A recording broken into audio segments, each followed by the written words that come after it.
എല്ലാവർക്കും പുതിയൊരു വീഡിയോയിലേക്ക് സ്വാഗതം.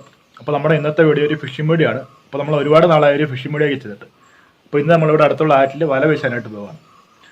അതുപോലെ തന്നെ നമ്മൾ ഈ ഇടയ്ക്കെടുത്ത 4x4 ജീപ്പാണ് കേട്ടത്. അപ്പോൾ ഇതുമായിട്ടൊരു ഓഫ് റോഡ് വീഡിയോ ഉടനെ ഉണ്ടായിരിക്കുന്നതാണ്. ഇവിടെ അടുത്തുള്ള സ്ഥലങ്ങളൊക്കെ നമ്മൾ ഇത് പോയി കാണുന്നതാണ്. അപ്പോൾ നമുക്കിപ്പം ഫിഷിംഗ് വീഡിയോ നമ്മുടെ കൂട്ടത്തിൽ വരാനായിട്ട് അങ്ങനെ റെഡി ആയിട്ട് നിൽക്കുവാണ്. വലയൊക്കെ എടുത്തപ്പോൾ തന്നെ നമുക്ക് കാര്യം മനസ്സിലായി, നമ്മൾ ഡാമിൽ പോകാമെന്നൊക്കെ. ഡാമിൽ വരുന്നത് ഭയങ്കര ഇഷ്ടമാട്ടോ നമുക്ക്. ഈ വല വീശുമ്പോൾ കിട്ടുന്ന ചെറിയ മീനുകളൊക്കെ തിന്നുന്ന യവന്മാരാണ്, അതിനുവേണ്ടി വരുന്നതാണ്.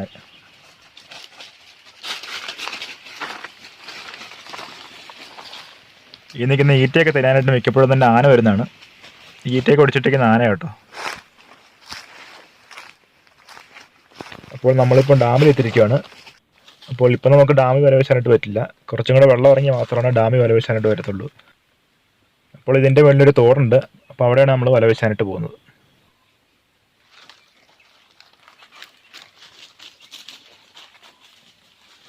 ഇതായി തോട് കണ്ട്, ഈ തോട് ചെറിയ തോട് നമ്മുടെ പറമ്പിക്കൂടെ വരുന്ന തോടാണ് കേട്ടോ. ഇതിവിടെ ഡാമിൽ ഒന്ന് കൂടുകയാണ് ചെയ്യുന്നത്.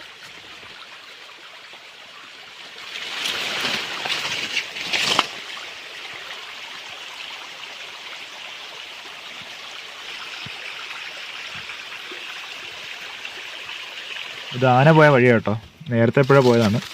ഈറ്റ തിന്നാനായിട്ട് വരുന്ന ആന. അപ്പോൾ നമുക്ക് ഈ വഴിക്കൂടെയാണ് പോകേണ്ടത്. ഇവിടെയൊക്കെ ആനപ്പണ്ടം കിടപ്പുണ്ട് കേട്ടോ. ഇത് ആന സ്ഥിരമായിട്ട് പോകുന്ന വഴിയാണ്, ആന താരയാണ്.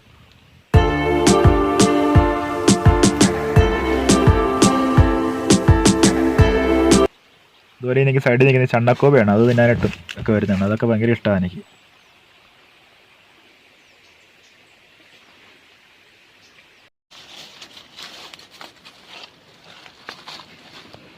ആന ഈറ്റ എല്ലാം ഒടിച്ചു തന്നിരിക്കുന്നുണ്ടോ.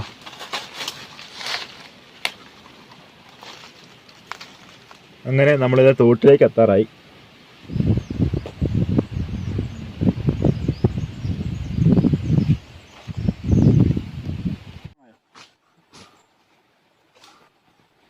അപ്പോൾ നമുക്ക് ഇവിടെ ഒന്ന് വീശി നോക്കാം.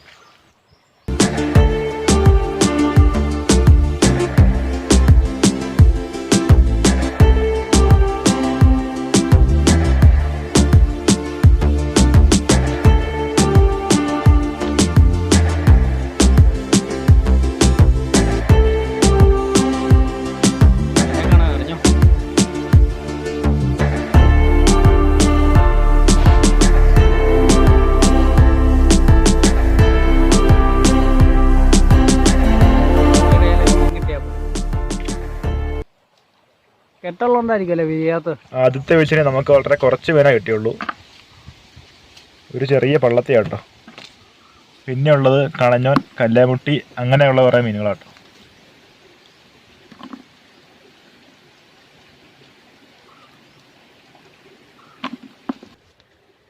ഇനി അടുത്തായിട്ട് നമുക്ക് കയത്തിലൊന്ന് വീശി നോക്കാം.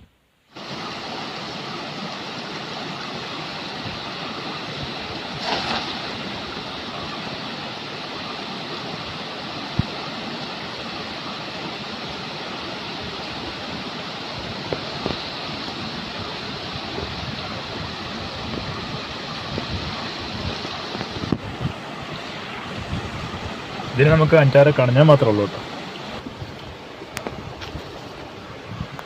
ഇനി നമുക്ക് ആ ഒഴുക്കത്തൊന്ന് വീശി നോക്കാം. അവിടെ വലിയ പരലൊക്കെ നിൽക്കാൻ സാധ്യതയുള്ളതാണ്.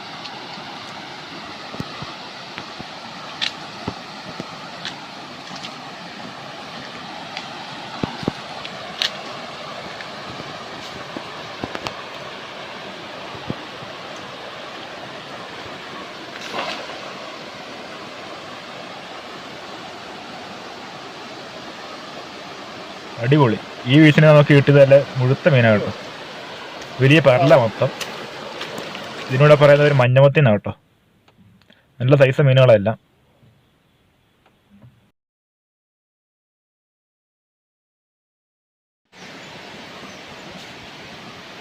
അവിടെ ഒഴുക്കിനെല്ലാം കൂട്ടം കൂടി നിന്നതാണ് കേട്ടോ.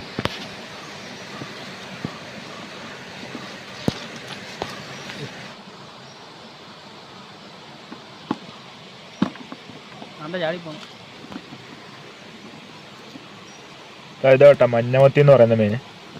ഇത് മാക്സിമം ഒരു ഈ സൈസൊക്കെയാണ് വരത്തുള്ളൂ.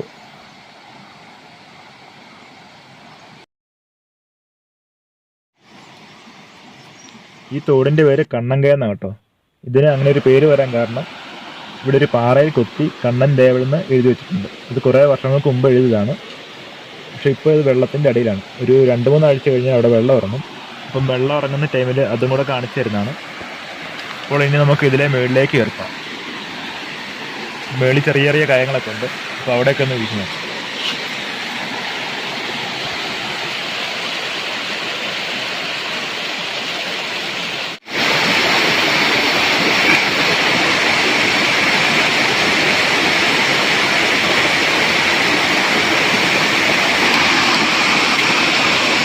അവനവിടെ തെറ്റ് പോയട്ടോ. അവന് ഇക്കരയ്ക്ക് ചാടാൻ പറ്റാതെ വന്നു. അങ്ങനെ നിൽക്കുക. അതെ ആടി പഠിക്കാം.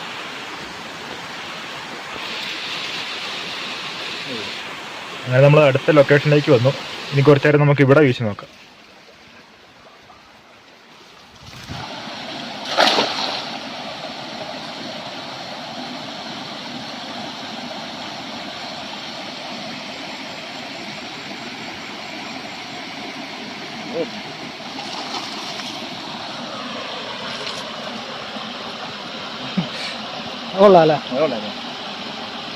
ഇതിന് അത്യാവശ്യം കുറേ മീനുണ്ട് കേട്ടോ.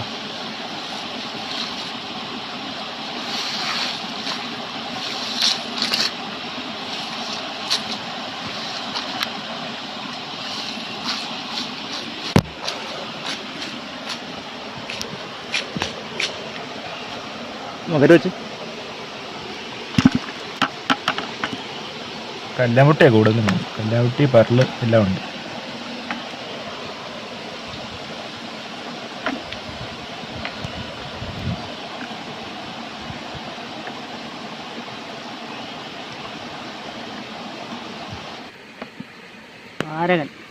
മണലാരൻ. അങ്ങനെ നമ്മൾ വീശി വീശി കുറേ ദൂരം അങ്ങ് ചെന്നു കേട്ടോ. ഇവന്മാർ നമ്മുടെ കൂടെ തന്നെ ഉണ്ട്.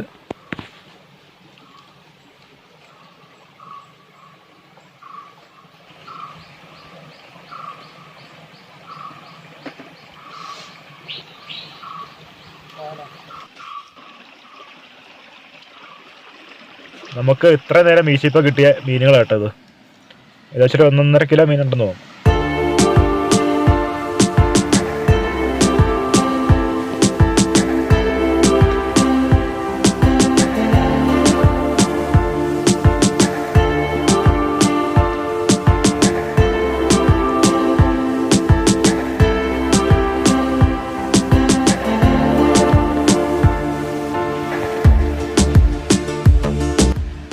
നമ്മൾ എടുക്കാതെ ബാക്കിയിട്ടിരുന്ന ചെറിയ മീനുകളൊക്കെ തന്നത് ഇമാരാ കേട്ടോ.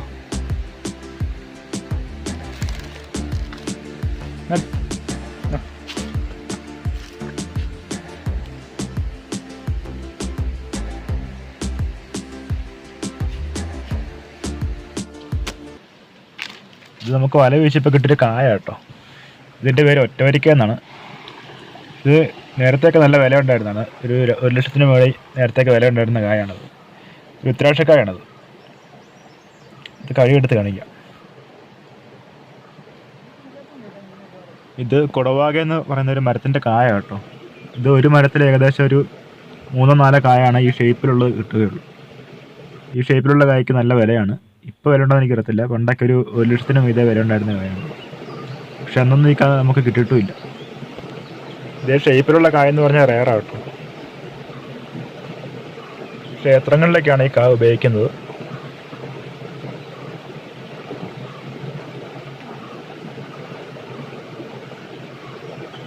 ദവന്മാരൊക്കെ നടന്നു മടുത്ത് കിടക്കാൻ തുടങ്ങി കേട്ടോ. നമുക്ക് അത്യാവശ്യം മീനൊക്കെ കിട്ടിയിട്ടുണ്ട്. പിന്നെ ഒരു ഒറ്റവരിക്കയും കിട്ടി. അപ്പോൾ നമുക്ക് മീനൊക്കെ വീട്ടിൽ കൊണ്ട് വെട്ടി ഫ്രൈ ചെയ്യണം. അതുപോലെ തന്നെ ഒറ്റവരിക്കയ്ക്ക് മീനൊക്കെ വെട്ടി തീരാറായി. ഇനി നമുക്ക് നല്ലതായിട്ട് പൊരിച്ചെടുക്കണം. കോഴിയും പൂച്ചയും എല്ലാം ഉണ്ട് കേട്ടോ മീനിൻ്റെ വേസ്റ്റൊക്കെ തിന്നാനായിട്ട്.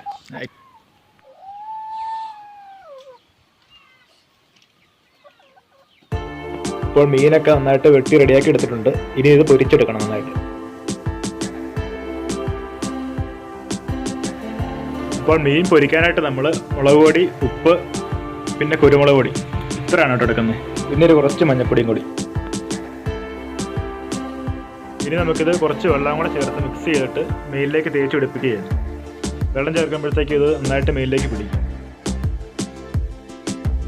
അപ്പോൾ നന്നായിട്ട് മിക്സ് ആയിട്ടുണ്ട് മുളക് പൊടിയായിട്ട്.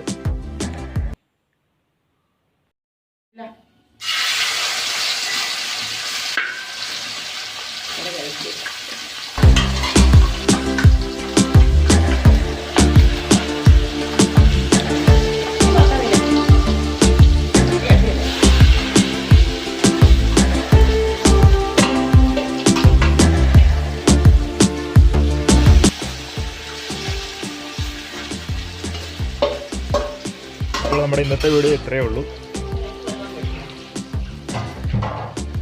അപ്പോൾ വീഡിയോ എല്ലാവർക്കും ഇഷ്ടമായിട്ടുണ്ടെങ്കിൽ ചാനൽ സബ്സ്ക്രൈബ് ചെയ്യുക. നമുക്ക് പുതിയ വീഡിയോസായിട്ട് വീണ്ടും കാണാം.